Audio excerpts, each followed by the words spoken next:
I've been filming for 2 days, and a decision when the video started going over an hour that was I needed to put this into 2 parts. So this is part 2. The first part is about simply the backdrop. Second part will be about electronics and logo. So I apologize, but hey, I guess if you enjoy the videos, you get a little more, and if you hate them, then you can unlike them or not watch them or whatever you want to do. That's fine. You paid so much for it. Anyway, have a great day. Okay, so painting backdrops, not the toughest thing in the world to do. You can do it, trust me. It'll take some practice, but you'll get to the results you want eventually.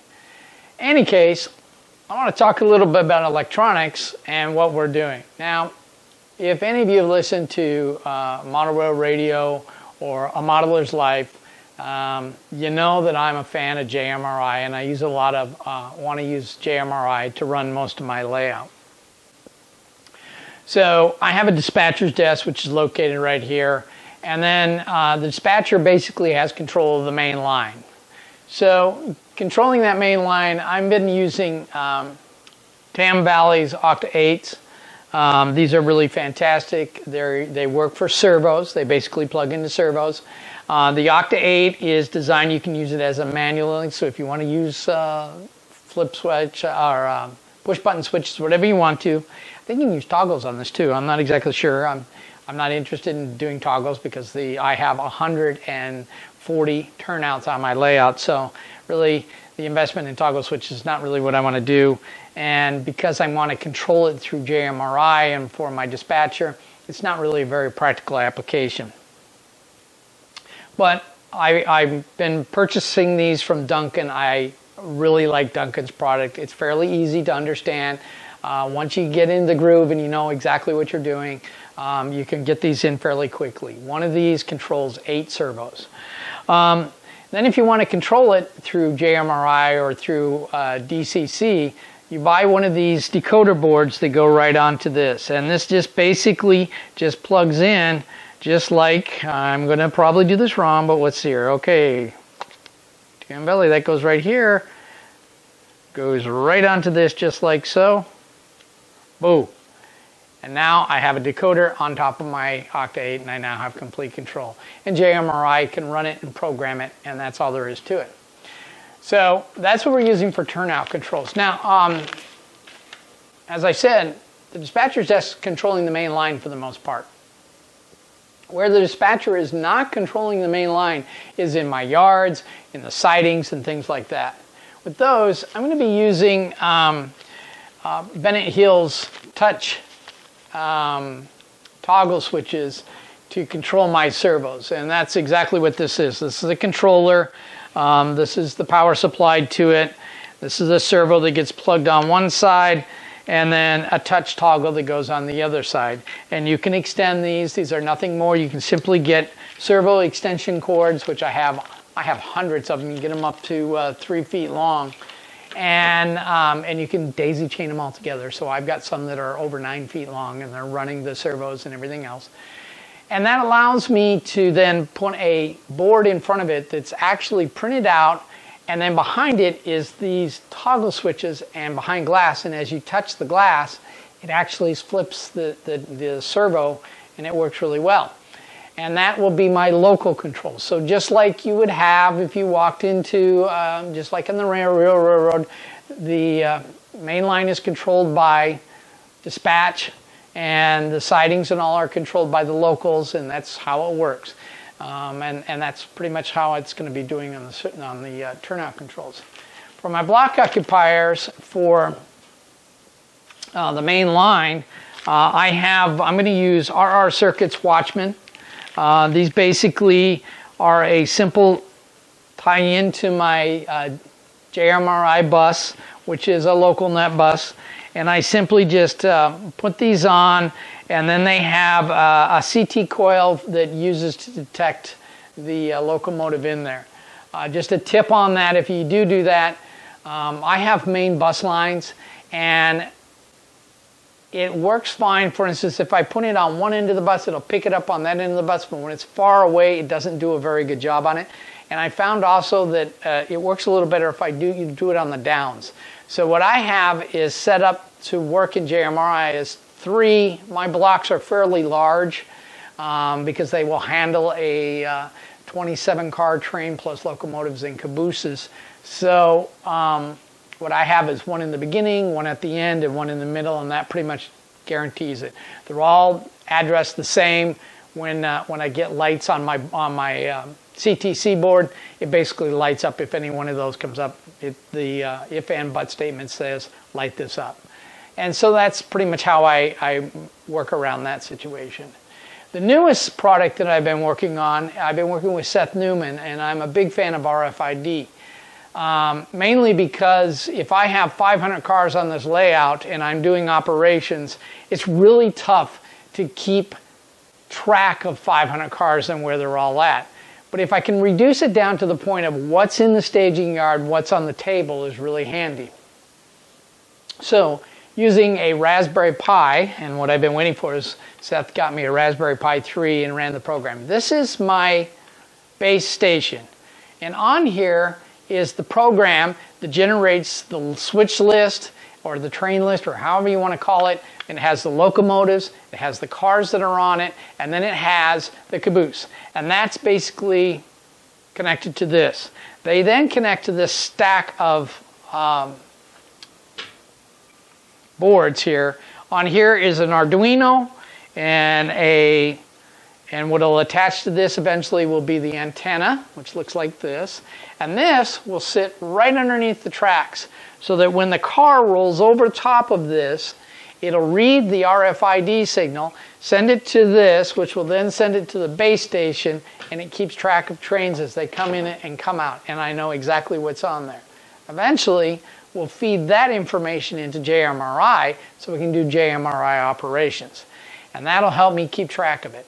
Now, I have a double-ended yard, so right back here is the end going to Cheyenne, and behind me, right, or behind you where you're standing right now, is the end that goes to Pueblo. So I have to run Cat5 cables from this antenna all the way to this, and then this then plugs into my Wi-Fi network that I have here in the layout room. And that in turn will allow me to pick up those antennas. Now I want to show you how big the antennas are. These antennas actually go on the bottom of the wheel sets, and this is it right here. I'm going to bring this real close to you because it is really, really tiny. That is the antenna that goes underneath the cars and all, and they will simply sit in the wheel sets. Seth shows you on his product thing, which is railroad control. You know, I'm going to get this wrong, and I should give it model railroad control systems. And Seth shows you how to put a little groove into the truck set, and you just simply epoxy them into place, and you're done. Then you just simply record in the antenna to the card number, and voila, you automatically generate it. And the nice thing is, the new logo will be at the top of each of the turnouts. It'll say Colorado Front Range. Right now, Seth program in there Denver Rio Grande, which is fine. Hey, Denver Rio Grande's on my railroad, so that works out. But nonetheless, that's what will go into that, and it'll be changed, and it'll be just fantastic. And so I'm really looking forward to that, and that's the project that we're going to be doing there. So, like I said, right now we're currently doing the wiring. It's kind of boring to watch. There are some different things we have to do. I also want to give a tip on some corrections that you might have into. For instance, there's a couple places where we thought we got it wired right and we got it wired wrong, and the color wire is not exactly correct. Well, I discovered, actually Sean informed me, hey, why don't we just buy color shrink wrap to just put over the wire so that it matches the right and correct color of what we're doing. And that's exactly what we did. So you know, there's a tip for you if you really want to take a look at changing that color of a wire because it's incorrect, or you need to change it because it's going somewhere else, you know what? Just buy yourself some colored shrink wrap, shrink it onto the wire, and voila, you've got the right color that goes into there. Hey, I want to make a correction. I actually got an email from Doug Metcalf, and Doug actually worked on repairing this bridge when it washed out in, I think it was 2003, whenever the flood was that was down there in Longmont in Loveland there. They had a washout in this bridge that I said they was building that is, it was a timber bridge, it's now a modern trestle bridge. Back behind here is another bridge. And I said that it was the original rail line bridge. Well, Doug contacted me through Model Railroad Hobbyist and sent me a message saying, hey Mike, I don't model, but I really am, you know, it was nice to see that you were actually modeling an area that I actually worked on and helped work on that bridge. And so, a credit to Doug, he actually sent me some county drawings and some old photographs. This was not the railroad line. That was actually the old county road. And Doug sent me drawings of the county road and the original bridge and some photographs. So I have some photographs. So this is actually a county road back here. You know, when you're rail fanning, we just focus so much on railroads that I saw the brick, the stack block bridge pier, and I said, oh, that's the old railroad because the line bends around there. Well, actually, it was the county road. So thanks to Doug for getting the correction to me, and even more thanks for sending me the county drawings, and also I can now actually build the bridge. So, you know, it's just a great example of what we get in the hobby today. You know, I went to the site. You know, you don't always know the information, but by sharing it, I was able to get this piece of information. So a credit to Doug, and thanks, and I want to at least correct that there, and actually thank Doug personally for the drawings and the photographs. So in any case, last thing I want to talk about is the new logo for the Colorado Front Range. Sean Murphy submitted one. I asked on the Facebook page if anyone wanted to help me out, and Sean popped in right away. It's been probably about 5 months, and I'm sorry, Sean, I didn't get it to you right away, but basically I was waiting and hoping there would be some more response, but there wasn't, and quite frankly, I like your logo a lot, so we're going to go ahead and use it. Here's the logo, and from now on, you'll see this in our videos.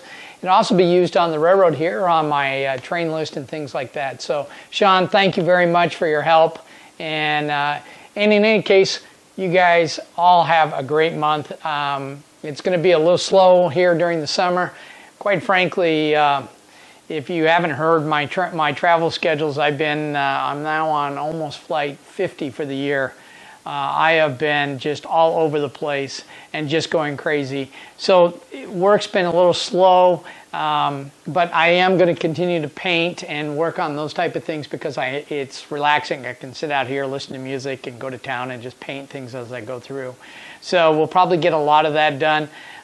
This area right here, which is the very first area that you walk in, that you get to see, I want this to be a completed scene and kind of get that immediate wow factor when you walk in the door.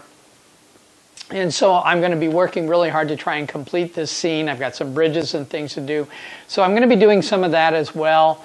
But in any case, if I don't see you in the next month, it's just because of my hectic travel schedule. And we'll see what comes out.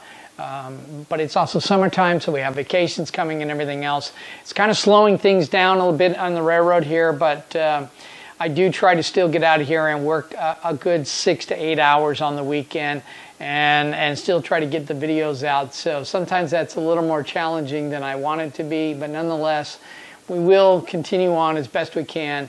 So if I don't see you until next month or the month afterwards, I know I'm going on vacation in July, heading to Montana.